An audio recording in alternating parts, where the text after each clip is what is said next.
All right, guys, welcome to Flav Oriana's MMA show. I'm your host, Flav Oriana, brought to you by Four Corner Sports. Guys, ladies and gentlemen, we have a main event for UFC 277. Yes, the title says it right. We're getting the rematch between Julianna Pena versus Amanda Nunes, part 2. Okay? I had a feeling this is something that they were going to in the works for.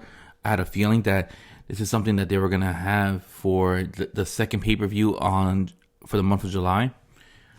Just due to Usman's hand injury and what's it called?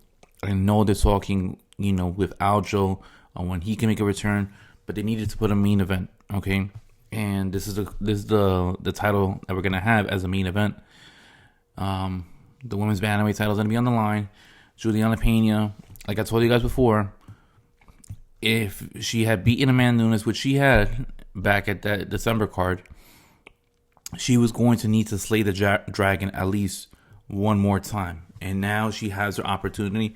She's going to go for her first title defense, all right? And it's not going to be easy just because I feel like this time around, I don't know, and I'm going to tell you guys right now, I wouldn't be very confident in Julianna being able to stop Amanda this time around. I had my reasons the first time, and I said it before, and I'll say it again right now.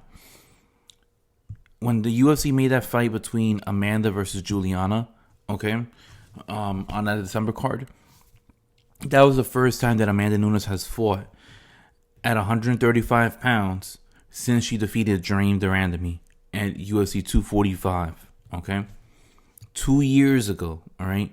So that was that one element that I had an issue with, okay? How is Amanda going to handle dropping down those extra 10 pounds, all right, to make championship weight? Nonetheless, right, and a lot can happen in 2 years. I mean, she was very comfortable dropping to only cutting to 145 as opposed to 135, all right? 2, she was battling with COVID, all right? I played that element into effect, okay? Everybody's body reacts very differently when going through that virus, okay? And, I felt like Amanda was in a fatigue out, and what ended up happening, Amanda did fatigue out, okay? She was loading up on her punches, but she didn't have it to go much further than she normally does when she fights, okay? And then also, I felt like Julianna was just getting into her head, the talks that she had in interviews, edging her on, and also in that press conference, it just showed that, that with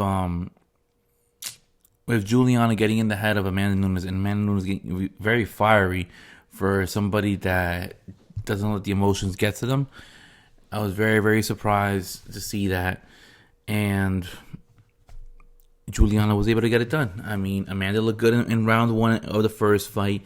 Julianna, got into a stand-up war and was able to take the punches. And I think when Julianna was able to take the punches, Amanda knew that, she's going to have to just load up even harder. And when she was exerting more energy, Julianna was just taking every punch that Amanda gave to her, but she was giving it to her right back and exhausting her out, taking her down, and then going for the rear naked chokehold, forcing Amanda Nunes to tap out. And now this is how we're in this situation where we're having a part 2, a rematch between Julianna versus Amanda. All right. It's a big fight. Normally, this would not headline a card. All right. The card is being held in Dallas, Texas. All right. This would have been a perfect fight to have Kamaru Usman in because he has ties in the Dallas, Fort Worth, Austin area. But you're going to have Amanda and Julianna. I imagine there's going to be a decent amount of fans, supporting Julianna because she has Mexican ties. Mexico is right next to Texas. All right. The Hispanic culture. She's also Venezuelan, hence the nickname, the Venezuelan Vixen. Okay. But I do feel like a lot of the pressure is on Julianna. Will she be able to slay the dragon for a second time? Will she be able to go all 5 rounds with Amanda, who has been preparing and switch camps? Also, the questions that we got to ask for Amanda, if switching camps is the best solution for Amanda Nunes, okay?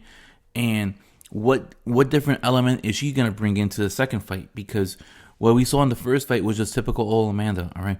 Will Amanda Nunes try to utilize more wrestling to try to throw off Julianna? These are things that I'm very looking forward to in the main event between Julianna and Amanda Nunes. Okay. But there are other fights on this card, which makes this main card very, very, very compelling. All right. So we have a second title fight. All right.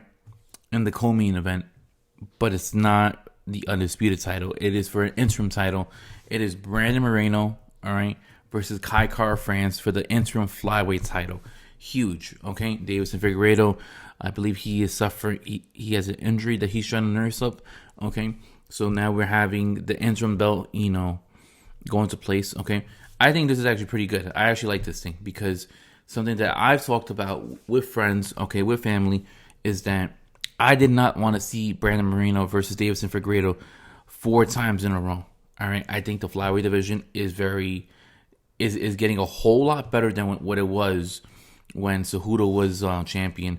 When he was trying to defend his belt against TJ Dillashaw, when Dillashaw was trying to drop down to weight. Okay, I wanted to see some type of movement. Okay, and if you can have an interim title belt, Kai Kara France versus Brandon Moreno, I like that a lot, okay? 1, Kai Kara France wins, okay? And he looked extremely well against Cody Garbrandt in his last fight. Actually, that was on the same card as Julianna versus Amanda. If Kai Kara France wins, it sets up a big fight between Figueiredo versus Kai Kara France. But if Brandon Moreno wins, okay, and he's going to get the big rub, especially the fact that it's in Dallas. Like I told you before a few minutes ago, huge Mexican fan base down there. All right, you're gonna have a lot of these people from Tijuana fly up to go to Dallas. All right, to watch their boy, try to win an interim title belt. If Brandon Moreno wins on July 30th, if I'm not mistaken, Brandon Moreno is to win the interim title belt. This makes it a mega fight between Figueiredo versus Moreno. Okay, that'll be part 4. The first fight went into a draw. The second fight, Moreno ended up forcing Figueiredo to tap out. All right, and then the third fight, I actually favored Moreno by the slightest, but it's not a robbery in my opinion. For Figueiredo ended up taking ended up taking the third fight. My personal opinion is that Moreno, he's going to have to be able to withstand the power of Kai Kara France. And Kai Kara France is going to have to withstand the fact that Moreno will grapple with him, will put him in interesting positions, okay? And he's going to have to figure out something other than just try to rely on that right hook that he normally lands and he could put people to sleep with, okay? We also have Derek Lewis versus Sergey Pavlovich. Interesting fight. We saw Lewis last time in Houston when he ended up facing Tai Tuivasa. Hopefully this time around he can get it. He can get a better result. I feel like Derek Lewis shouldn't be fighting anymore in his hometown, but in his home state, I definitely approve. In Dallas, I can see Derek Lewis winning by knockout against Sergey Pavlovich unless he tries to utilize his takedown. Then we have Paulo Costa against the returning former middleweight champion of the world, Luke Rockhold. All right, interesting fight. Both of them don't like each other.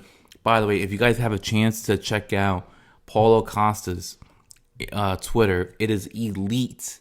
I don't think there are many people that have a better Twitter than Paulo Costa. One of the funniest things you're gonna see, and is extremely hilarious. I recommend everybody to type in Borrachina MMA or whatever he has it under. Hilarious stuff. All right, Luke Rockhold versus Paulo Costa. Normally, I would say Costa wins, but my whole question with Costa is that we saw him fight last time against Marvin Vettori. He couldn't make weight. He couldn't make weight at 185. They pushed it to 195. He couldn't make weight for 195. He ended up making weight at light heavyweight at 205. Okay, still lost the fight. Vettori ended up winning, and he's gonna fight Luke Rockhold. Now let's see if he makes weight or not. If he makes weight, let's see if it drains him. Because I think personally, if he misses weight this time around, Paulo Costa is going to have to move up to light heavyweight, whether he likes it or not. Okay. I want to see what Luke Rockhold has left in him. He says he wants to go for one last title run to get the title. He feels that he can match up well against Israel Adesanya. That's neither here nor there. I think he has to worry about Paulo Costa. I think if Costa knocks out Luke Rockhold, I think that's it for Luke Rockhold. I think he calls it a quits. But if Rockhold's able to get a big victory over a guy of Paulo Costa, depending on the manner, whether it's decision, if it's decision, I don't see Rockhold getting a huge jump, okay?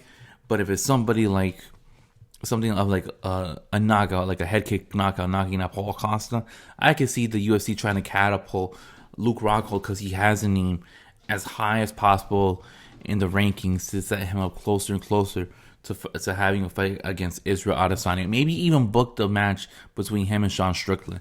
That's how high I think they could possibly bump it up.